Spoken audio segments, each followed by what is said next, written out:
I didn't hear the break, only the blunt thud of my shoulder hitting the bathroom tile and my own voice saying, very calmly, "Oh." Pain flared in my left hip, hot and certain, like a nail driven into bone. I tried to sit up, but my legs refused me. My left foot lay at a wrong angle and would not move at all. The ceiling light hummed overhead. Beyond the frosted window, the sky was still dark. I reached for the sink, but it was too far. My elbow slid and my cheek met the floor, cold, damp, smelling faintly of bleach.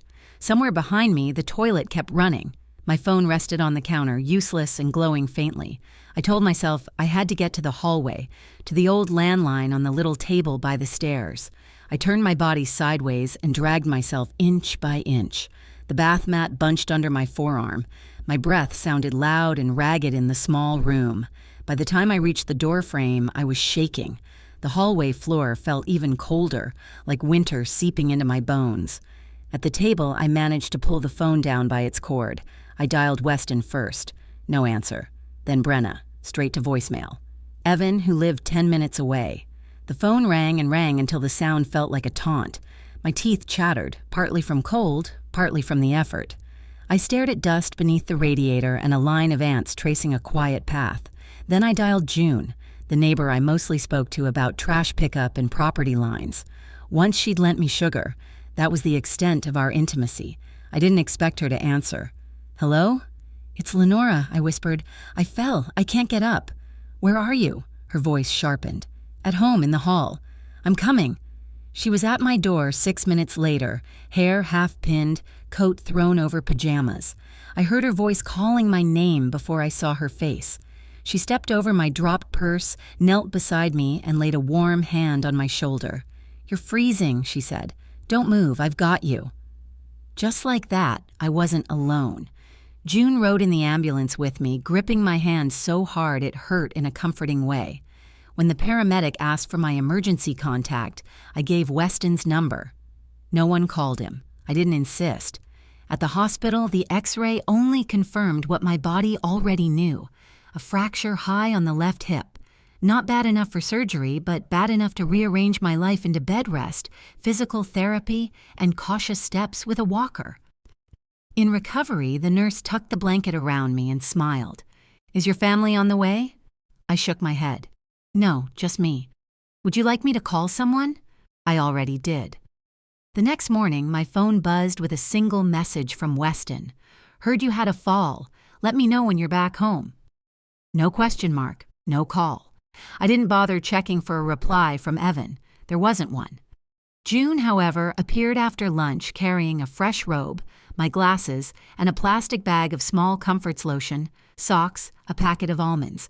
"In case the food's awful," she said. I wanted to hug her, but the pain made even a small lean forward feel dangerous, so I just squeezed her hand. On the third day, they sent me to Briar Creek Rehab Center. Clean walls, lavender soap, a calendar taped to a whiteboard. June unpacked my things while I sat on the bed. No one else came.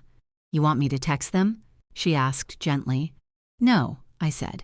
"They'll reach out when it matters to them." She studied me for a moment, then nodded. Weston finally arrived a few days later. No flowers, no card.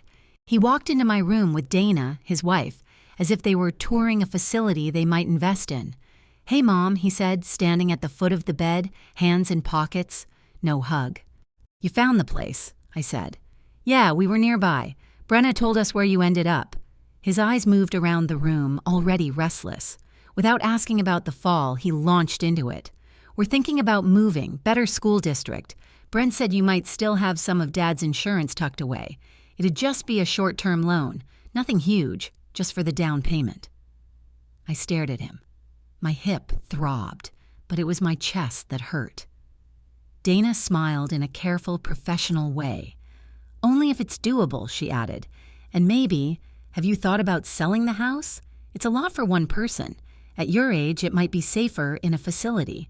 She said it kindly, like she was offering an upgrade, not suggesting I give up my home. I turned my head toward the window, watched a bird peck at the feeder. "Think about it," Weston said, already halfway out the door. That night, I asked the nurse for my purse, not to give them anything, but to prepare for the day they asked again. In the small hours, with the hallway lights dimmed and machines humming softly, I unzipped it. Beneath tissues and my glasses case lay the folder I hadn't opened in months. My will, the trust, the revoked power of attorney Weston had once bullied me into signing. The trust listed all 3 of my children. The will named Weston as executor. The house and savings divided equally, written in a time when I believed my children would hold my hand before holding out theirs. At the bottom lay an unsigned amendment. With stiff fingers, I took out a pen and wrote my name. The signature looked smaller than it used to, but it belonged entirely to me. When I finished, I called Malcolm, my lawyer. "It's Lenora," I said. "I'm ready. It's time to make the changes official." "I'll come first thing in the morning," he replied. He didn't ask why. June picked me up on discharge day and brought me home. The house smelled stale. A few plants drooped toward the dark windows, and the porch light was still burned out. But the walls, the creak in the 3rd stair, the dent in the kitchen table, those were mine. 2 days later, cane in hand, I walked into Malcolm's office. We signed the final papers quietly. The trust was now irrevocable, airtight. "I don't want this passing hands by mistake," I told him. "It won't," he said. He handed me a beneficiary form to fill out when you're ready. For a while, I wasn't. Brenna visited next, all bright smile and brisk perfume, with deli soup and a silk scarf. We sat in my living room while she looked around like she was measuring the space. "It's good you're back on your feet," she said. "Weston mentioned you might be making some decisions, financial ones." There it was. I reached into my purse and handed her an envelope with her name on it. "Something I wrote," I said. Her cheeks flushed. She slipped it into her bag without opening it. The next morning, I mailed 2 more letters, one to Weston, one to Evan. Weston's listed every unanswered ring from the morning I lay on the floor and reminded him of the time I sat with him on the bathroom tiles while he cried over bloody knees. I ended with, "You were unreachable. So is my inheritance." Brenna's letter told her how proud I'd been when she gave her lunch to a hungry classmate once, and how I'd tried to teach her that people mattered more than things. Evan's was shortest. "I called you from the floor. You were asleep. I was awake, in pain." Days passed with no response. Silence, I realized, wasn't empty. It was a choice. June kept showing up groceries, fresh flowers on sale, checking dates on jars, fixing the crooked lamp. One afternoon, as she rinsed lettuce, she said, "You know, you've had more kindness from me in 2 weeks than from your own blood in 2 years." "You're not wrong," I said. I told her about the trust, how everything was protected now. "It's not much, but it's mine, and they can't touch it." "So," she asked, drying her hands, "who gets it when the time comes?" "Someone who answered the phone," I said. That evening, I sat at the table with Malcolm's beneficiary form. I wrote June's full name, address, and phone number. I paused, feeling the weight of the pen, then signed. No drama, just a steady line. I sealed the envelope and left it by the door. Later, headlights swept across the curtains. The front door opened with the old key. "Mom?" Weston called. I met Weston and Brenna in the living room. Evan waited in the car outside, engine running. They didn't sit. They talked about my safety, about how big the house was, about assisted living facilities that sounded suspiciously like real estate listings. I handed each of them a copy of the updated documents. Weston's face changed as he read. "You changed everything without telling us." "You made your choice on Tuesday morning," I said. "I made mine on Wednesday." "You're punishing us," he snapped. "No, I'm protecting what's left." Brina's eyes filled, but she said nothing. They left without touching the tea I'd set out.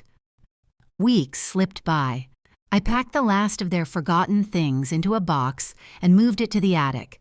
The phone stayed mostly quiet. No birthdays, no holidays, no sudden change of heart. June came by twice a week, then once, as I got steadier. She brought a small aloe plant to replace the one that had died, stamps for my letters, and never stayed so long that I felt watched. One afternoon, I opened the drawer where I kept my purse. Inside lay the original letters to my children, edges softened from handling.